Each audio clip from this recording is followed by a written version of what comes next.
अस्सलामु अलैकुम वरहमतुल्लाहि वबरकातुहू। आइए नाजरीन, समर पैक में सबक नंबर 3 की तरफ बढ़ते हैं और उसको जल्द अज जल्द कंप्लीट करने की कोशिश करते हैं।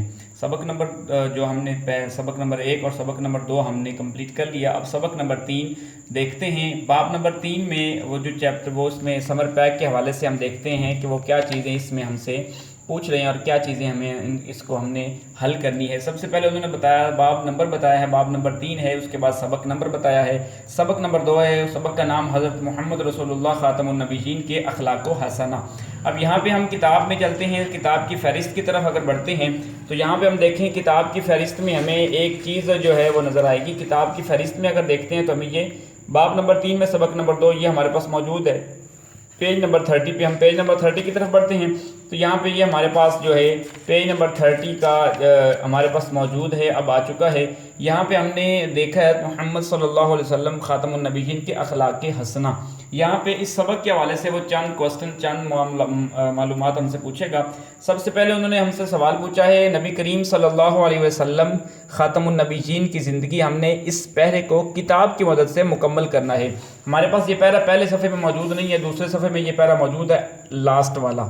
ये सेकंड लास्ट और लास्ट हमने दोनों मुकम्मल करना है, या एक कर ले कोई मसला नहीं। अगर आपने यहाँ से शुरू करना, नबी करीम सल्लल्लाहु अलैहि वसल्लम की ज़िंदगी सच्चाई और अमानतदारी का बेहतरीन नमूना है। इस पैरे को आपने समर पैक पे किताब की मदद से आपने मुकम्मल कर देना है। उसके बाद दूसरा सवाल उन्होंने वही पूछा है कि 5 अल्फाज जोड़ के तोड़ बनाए, जो पिछले मैंने बता दिया था कि आपने अपनी मर्ज़ी से बनाने हैं। आगे बढ़ते हैं हम इसके अगले सवालात की तरफ। आगे हम उसने सवाल पूछे हुए हैं, कौन से सवाल हैं। सबसे पहला उन्होंने कहा है सादिक और अमीन का क्या मतलब है। अब अगर देखा जाए इंसान को, मुसलमान की रूह से तो हर इंसान को पता है सादिक और अमीन का क्या मतलब है, लेकिन हम किताब की तरफ बढ़ते हैं। किताब से हमारे पास ये जो आपको सामने रेड कलर का बॉक्स नज़र आ रहा है, इस बॉक्स के अंदर जैसे यहाँ पे लिखा हुआ तवज्जो फरमाइए। सादिक का माना है जो है ना हमेशा सच बोलने वाला, और अमीन का माना है अमानतदार यानी अमानतों की हिफाजत करने वाला। ये आपके पहले सवाल का जवाब है, ये आपके पहले सवाल का जवाब है। अब आगे चलते हैं। दूसरा सवाल उन्होंने ये पूछा है समर पैक के कि नबी करीम सल्लल्लाहु अलैहि वसल्लम के अखलाक कैसे थे। नबी करीम सल्लल्लाहु अलैहि वसल्लम के अखलाक कैसे थे। अब अखलाक के बारे में अगर बताया जाए तो हुज़ूर अलैहिस्सलाम के अखलाक के हवाले से कुरान पाक में कसीर तादाद में आयात मौजूद हैं, लेकिन यहाँ पे एक आयत मौजूद है सूरह कलम की, व इन्नका लअला खुलुक़िन अज़ीम, और आप ख़ातमुन नबीयीन के अखलाक बहुत आला थे। ये आपके सवाल नंबर 2 का जवाब है। सवाल नंबर 2 का ही आपके पास जवाब आ चुका है। अब हम अगले सवाल की तरफ बढ़ते हैं, बल्कि सवाल उन्होंने सिर्फ इस चैप्टर में 2 पूछे हैं। अब सवाल हमारे कंप्लीट हो गए, लेकिन अब आगे सवाल नंबर 3 में उन्होंने खाली जगह पूछी है कि सादिक का माना हमेशा डैश बोलने वाला है। शायद आपको याद होगा मैंने एक सवाल पीछे बताया है कि सादिक का माना हमेशा सच बोलने वाला है। ये हमारे पास आपको नज़र आ रहा है रेड बॉक्स के अंदर, आपको हमेशा सच बोलने वाला पहली खाली जगह का आपके पास जवाब आ चुका। अब हम बढ़ते हैं समर पैक के अगले जो है ना सवाल को मुकम्मल करने के लिए। इसमें उन्होंने अगला सवाल पूछा है, मक्का मुकर्रमा के लोग आप सल्लल्लाहु अलैहि वसल्लम को सादिक और डैश कहकर पुकारते थे।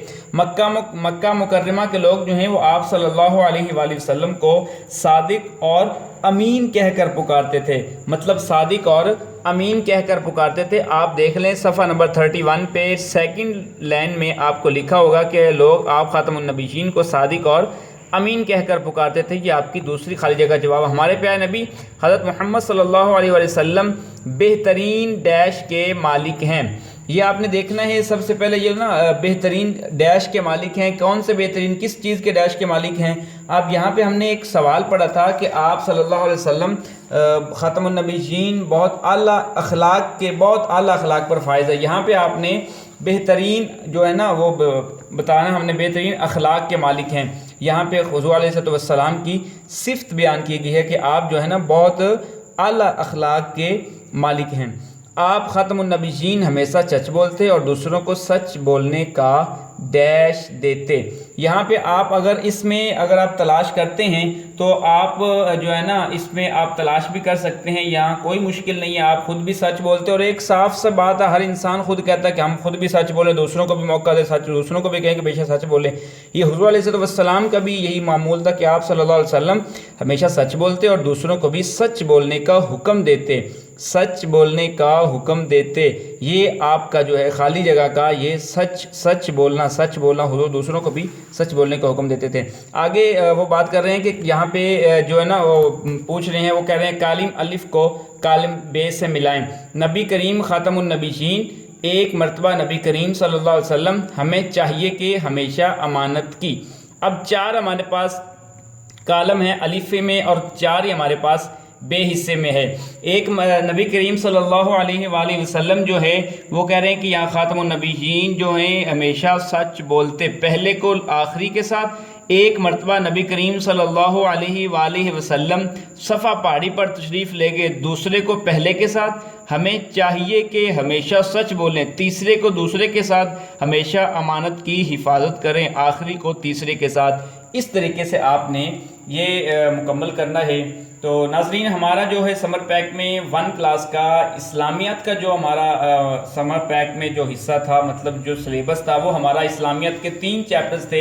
ہمارے پاس اسلامیات کے 3 چیپٹرز ہمارے پاس مکمل ہو چکے ہیں۔ اب ہمارا جو ہے اسلامیات کا سارا کام ٹوٹلی کمپلیٹ ہو چکا ہے۔ اب اس کے حوالے سے میں ایک بات آپ کو بتاتا چلوں، آپ نے اس کے حوالے سے کرنا کیا ہے، ایک بات ذہن میں رکھنی ہے، جتنا کام آپ کو دیا گیا ہے 3 چیپٹرز آپ کے پاس موجود ہیں، تینوں کی تینوں جتنا آپ کو سلیبس کے اندر کام ملا ہے وہ سارا آپ نے کرنا، لکھنا بھی ہوتا ہے، یاد بھی کرنا ہوتا ہے۔ اور آپ جب دوبارہ اسکول پہنچیں گے تو آپ کے علم میں، آپ کے نالج میں بہت زیادہ جو ہے نا اضافہ اور بھی ہو چکا ہوگا، کچھ اور چیزوں کا، کچھ باتوں کا، کیونکہ ظاہر سی بات ہے آپ نے بہت سارا وقت پیرنٹس کے ساتھ گزارا، بہن بھائیوں کے ساتھ گزارا، اس لیے آپ کو بہت کچھ سیکھنے کو ملے گا۔ تو آپ سے ریکویسٹ رہی ہے جتنا بھی کام کریں دل لگی سے، خوش دلی سے اور شوق سے، جذبے سے، عقیدے سے کرنا ہے۔ انشاءاللہ تعالیٰ میری دعا ہے کہ اللہ تعالیٰ تمام بچوں کے علم و عمل میں اضافہ فرمائے اور آپ کے والدین کا سایہ آپ کے سروں پر ہمیشہ سلامت رکھے۔ خدا حافظ۔